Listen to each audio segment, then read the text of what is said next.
Welcome back to Aurora Tech Channel. Today, I'm reviewing the Atezr V35 Plus, a 35-watt diode laser engraver. Previously, I've reviewed quite a lot of 10-watt and 20-watt laser engravers, and as this 35-watt is priced similarly to the Xtool 20-watt D1 Pro, I am very interested in seeing how it performs. Let's take a look at the features of this machine. One thing I noticed is that this machine is larger than other standard laser engravers, as its working area is 430 by 430 millimeters compared to the standard 400 by 400 millimeters. The frame is also more rigid than the standard open frame engraver with 20 by 20 extrusions, so this machine is similar to the Xtool D1 Pro in that sense. But instead of using steel wheels like the Xtool, its motion system uses rubber wheels that are commonly seen on budget 3D printers and engravers. The 35-watt module is composed of six 6-watt modules, so it can achieve a total power of somewhere around 35 watts. With a higher power, I'd expect this machine could cut thicker materials and run at a higher speed. It claims it can cut 18mm solid wood in a single pass, and the top speed is 24,800 millimeters per minute, which is pretty fast. The machine comes with a 3.5-inch touchscreen that lets you start jobs stored in the microSD card, and also has some basic controls like jogging the machine. It uses an HDMI cable to connect to the motherboard, which lets you move the screen outside the enclosure if you plan on using one. It has a Wi-Fi antenna to connect to their mobile app, but it doesn't come with any kind of computer software, so you have to use the free laser Gerbil or pay $60 for Lightburn. The machine does come with an air assist pump with a knob to adjust the airflow, and it's powered by the same power supply as the machine itself using a splitter cable. The laser module uses a thumb screw at the back to adjust the Z height, and it has a lever to drop it down for you to measure the focal length on different materials. There are mechanical limit switches on both the X and Y axis, an emergency stop button, and a protective cover on the laser module.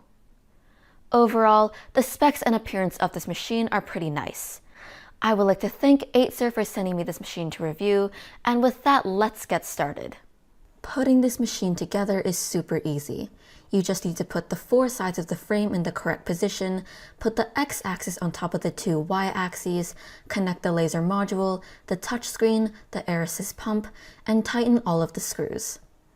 Other than the machine and air assist pump, we also have some tools, a user manual, and one power supply, which has a splitter cable to power the machine and the air pump at the same time. As this machine has a larger 430 by 430 working area, the enclosures I usually use, like the Comgo laser tent and the Xtool enclosure, are both smaller than the machine. So if you're going to use an enclosure, you need to get one from Atezr. There's also a strong 16.8 watt exhaust fan at the rear right of the enclosure, and it comes with ducting, but I will just connect it to my existing one. It has a touchscreen that works as a controller, and it connects to the motherboard using an HDMI cable, so I can still have access to it when using the enclosure. I will home the machine to make sure the X and Y axis are working normally. I will start with a sample job and jog the machine to the starting position using the touchscreen. Draw the preview frame, and it seems this sample job is pretty small. Let's start the job.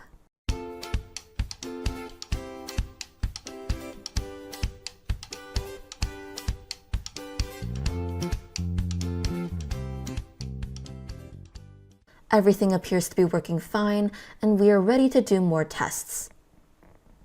I will now set this machine up in Lightburn. As Atezr comes with a Lightburn profile, all you have to do is import the machine under the device menu. I will start by running a material test, and as this machine claims its top speed is 24,800 millimeters per minute, I will run a test starting from 5,000 and going up to 25,000 millimeters per minute with 10% to 100% power.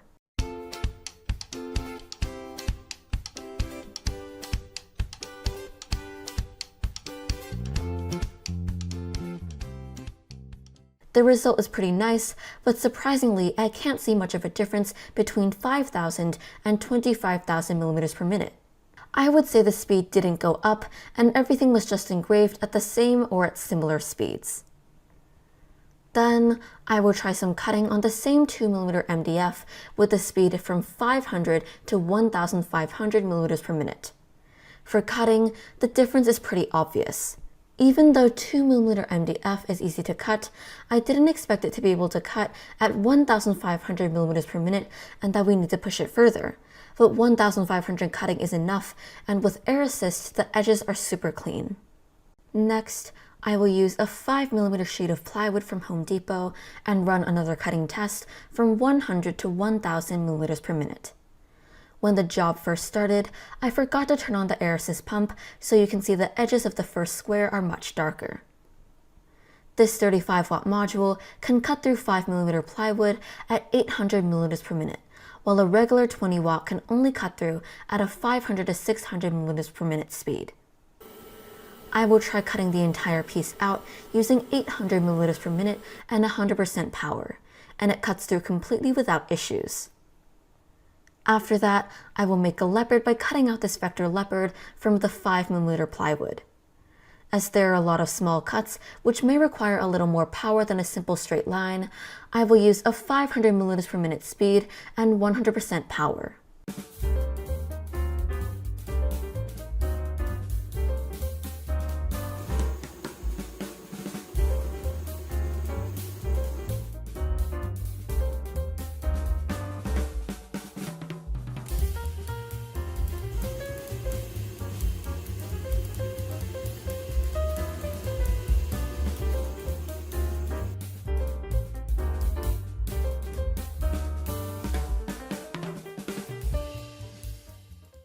The result is very clean, and every small detail was completely cut through. The edges on every last small piece are clean, showing that the air pump is really good for cutting. Next, I will try some photo engraving. I will use the suggested feed rate and power on the user manual, which is 6000 mm per minute and 20% power. The estimated time of this job is 49.5 minutes.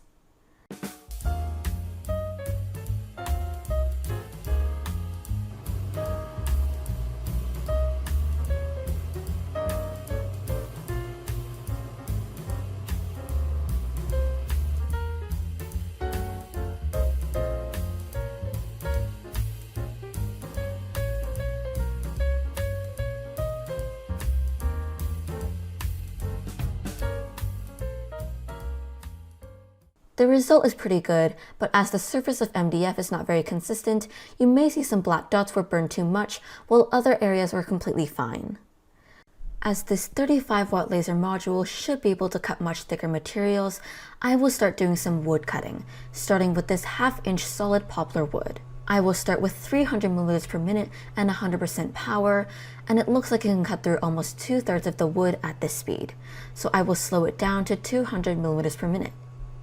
It can now cut pretty deep down to 3/4 of the wood, so let's try 150 mm per minute. It's almost there, so I'll slow it down a little bit more to 120 mm per minute. The final cut at this speed was able to cut through completely. The rest of the cuts were done at 150, 200, and 300 mm per minute. Then I would try some 19 mm pine wood, starting at a 60 mm per minute speed. It cut through completely except for a tiny bit of wood still connected at the corner. I then sped it up to 80 mm per minute, and it didn't cut through, so we had to snap it apart. I would say that this machine can cut through 19 mm wood in one pass at 60 mm per minute or slower. Then I will try some different materials. Let's engrave some patterns on this round slate. I will just set the job to be larger than the actual slate, so the engraving pattern can cover the whole thing from edge to edge. The result is awesome. After that, I would try some metal cards.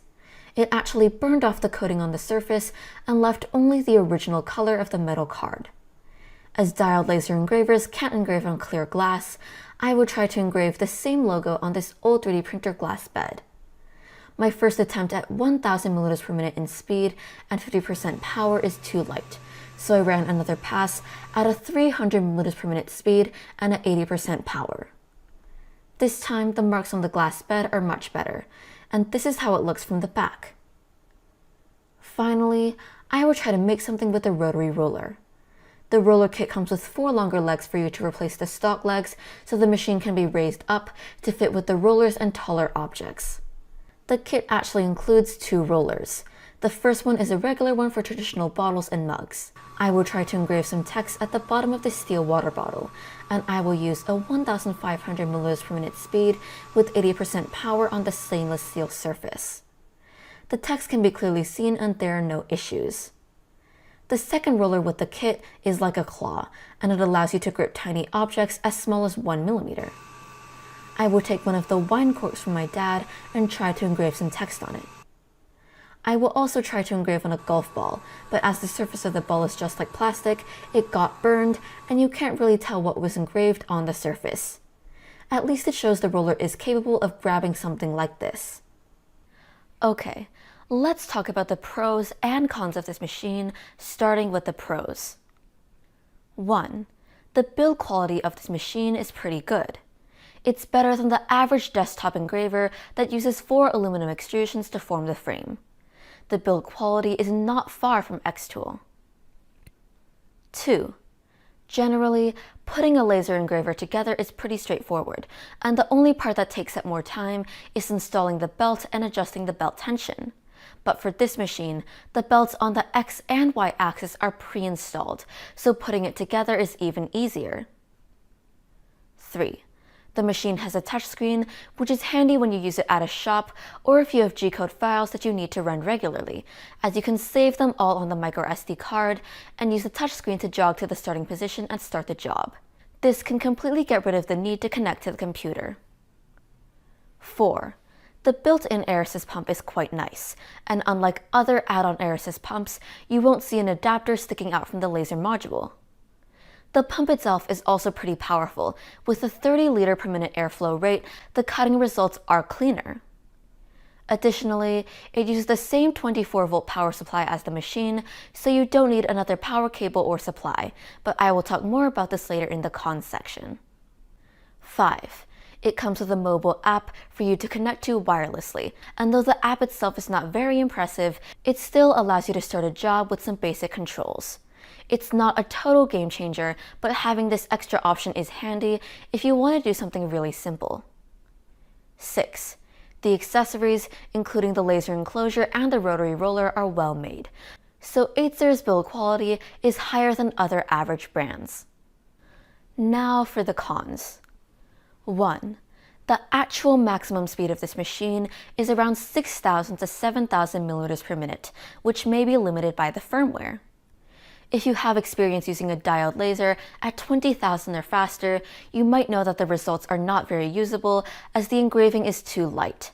But since this machine claims to be able to work at 24,800 milliliters per minute, I still wanted to see if it could actually engrave at that speed. In some cases, such as making a poster or signboard, where I just use the machine to mark some drafts on the board and use the lines or dots as a guide for drawing, painting, or drilling, the lightness of the engraving is not a concern. However, I just couldn't get the machine to move at any speed higher than 6 to 7k millimeters per minute, as even if I set the speed to 20k, it still moves at the same speed as 6k.